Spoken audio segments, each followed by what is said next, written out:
오뉴하우스에서 전하는 내면 세계의 질서와 영적 성장 20일 묵상 6일차 묵상을 시작하겠습니다. 오뉴하우스에서는 8월 한 달간 고든 맥도날드의 내면 세계의 질서와 영적 성장이라는 책을 4주간에 걸쳐 묵상을 하고 있습니다. 지난 한 주 묵상이 끝났고 이제 두 번째 주 묵상이 시작됩니다. 이번 한 주도 이 묵상을 통해 무더위 가운데서도 성령이 주시는 은혜로 나의 내면을 들여다보시는 은혜가 있기를 소망합니다. 오늘 묵상의 제목은 무엇이 나를 쫓겨다니게 만드는가 입니다. 오늘의 말씀을 읽겠습니다. 사무엘상 9장 1절에서 2절입니다.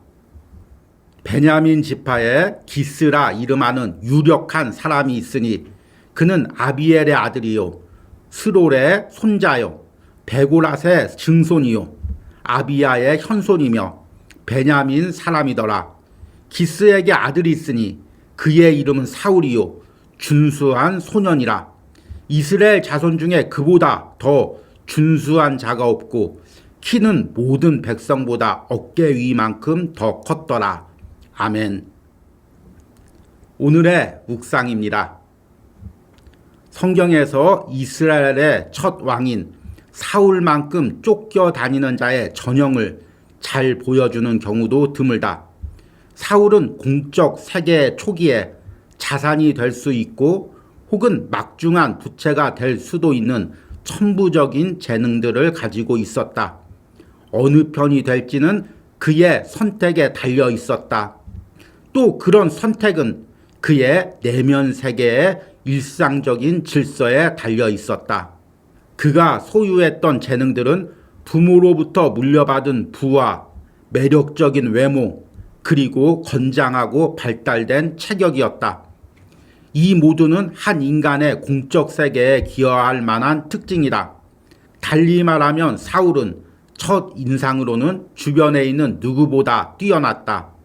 그의 외적 특징은 모두 사람들의 관심을 끌었고 그에게 아주 유리하게 작용했다. 무엇보다도 그 특징은 사울에게 일종의 카리스마를 부여하여 굳이 지혜로운 마음이나 영성을 개발하지 않아도 그로 하여금 일찌감치 성공을 거두게 만들었다. 한마디로 그는 남보다 빠른 출발을 한 것이다. 사울에게는 이와 함께 다른 재능들도 많았다. 예를 들면 그는 달변가였다고 한다. 군중 앞에서 매우 유창하게 연설하는 사람이었다. 견고한 내면 세계를 개발할 필요를 느끼기도 전에 권력을 공고히 하고 명망을 얻을 수 있는 기회를 얻은 것이다. 그런데 바로 거기에 위험이 도사리고 있었다. 사울이 이스라엘 왕이 되자마자 성공은 너무 빨리 찾아왔다. 그래서 그는 인생의 한계를 깨닫지 못했다. 그는 자신이 먼저 하나님과의 관계를 가질 필요가 있다는 것과 신앙과 인생에서 타인의 도움이 필요하다는 것, 또한 자신이 왕이 된 것이 하나님의 백성을 돌보라는 사명이라는 것을 생각할 필요와 여유조차 가질 수 없었다. 쫓겨다니는 자의 표징이 나타나기 시작한 것이다. 사울은 바쁜 사람이 되었다. 그는 세상을 정복해야 할 대상으로 보았다. 그리하여 사울은 이스라엘의 큰 원수인 블레셋과의 전쟁이 임박했을 때 제사를 드리러 올 선지자 사무엘을 기다리다가 그가 제 시간에 오지 않자 안달이 나서 견딜 수가 없었다. 그는 자신의 계획대로 일이 풀려나가지 않는다고 느꼈다. 그는 일을 진행시켜야만 했다. 그가 택한 해결책은 희생제사를 자신이 직접 드리는 것이었다. 그리고 그 결과 그에게 부어졌던 하나님의 은혜가 사라졌다. 하나님의 은혜가 사라지자 이제 사울은 내리막길로 접어들게 되었다. 그로 인해 사울의 쫓겨다니는 증세는 더욱 심해졌다. 곧 그는 이스라엘의 신망을 얻은 젊은 다윗과 끊임없이 경쟁하면서 왕위에 집착하는데 모든 에너지를 소모했다. 성경에는 사울의 분노가 폭발하는 장면이 여러 번 나오는데 그는 그로 인하여 난폭한 행동을 하고 나서는 곧 비통한 자기 연민에 빠지곤 했다.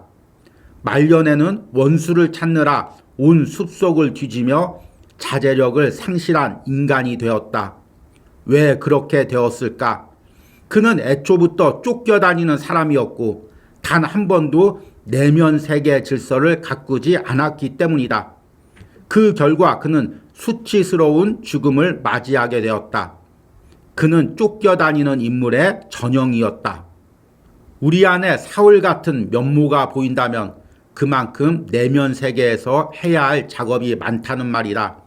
해결되지 않은 충돌들로 내면이 가득 차 있으면 주님이 부르시는 음성을 잘 듣지 못하기 때문이다. 아멘. 오늘의 묵상 해석입니다.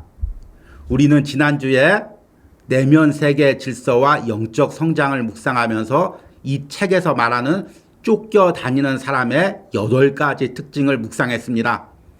다시 한번 여러분들이 이 부분들을 잘 기억하고 혹시나 내 내면에 이런 쫓겨다니는 사람들의 특징이 나타나고 있지 않는지를 매 순간 점검하는 은혜가 있길 바랍니다.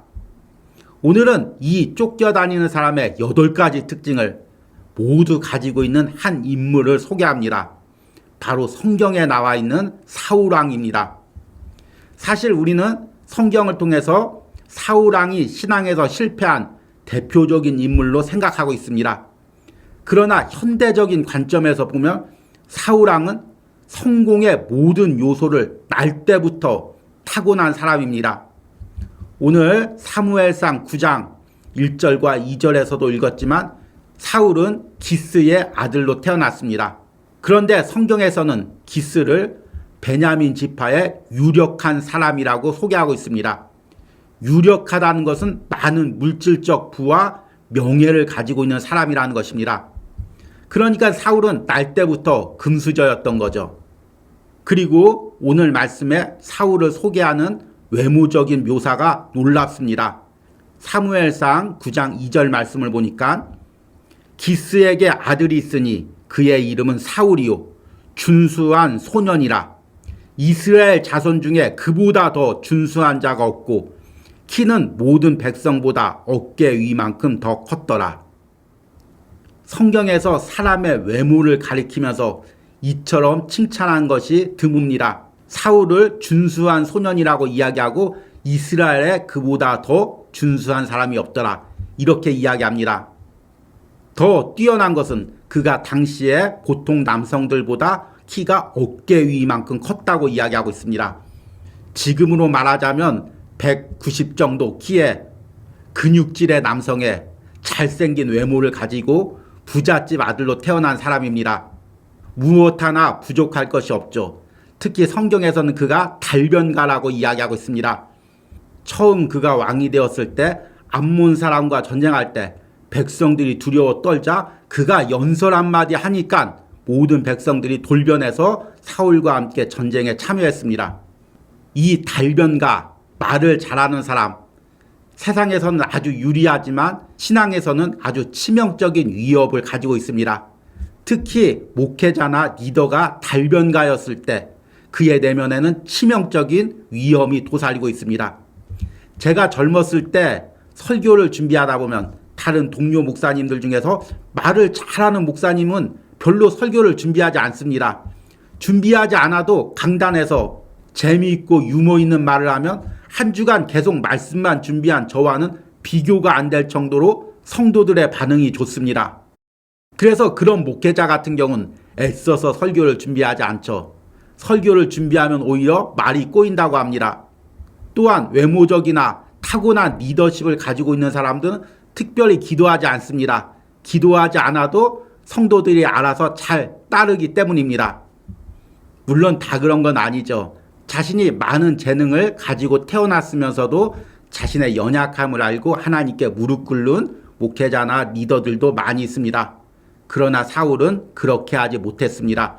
그는 젊은 나이에 왕이 되었고 자신이 가진 것만으로 성공을 이루어내었습니다.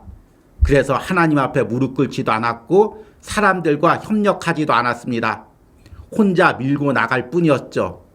물론 초창기에는 반응이 좋았습니다. 그러나 점점 하나님의 은혜가 사라지자 오늘 묵상에서 이야기하듯이 그는 전형적인 쫓기는 사람이 되었습니다.